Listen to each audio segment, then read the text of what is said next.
கர்த்தருடைய பரிசுத்த நாமத்துக்கு ஸ்தோத்திரம். கர்த்தர் நல்லவர். எரேமியா 14ஆம் அதிகாரம் 8ஆம் வசனம். இயேசுவின் நாமம் மட்டுமே மகிமைப்படுவதாக. இஸ்ரவேலின் நம்பிக்கையே, ஆபத்து காலத்தில் அதின் இரட்சகரே, நீ தேசத்தில் பரதேசியை போலவும் ராத்தங்கள் இறங்குகிற வழிபோக்கனை போலவும் இருப்பானே.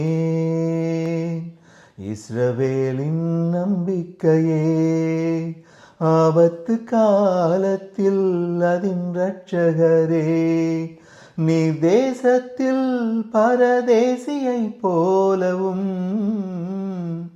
ராத்தங்கள் இறங்குகிற வழிபோக்கனை போலவும் இருப்பானே. கர்த்தர் நல்லவர்.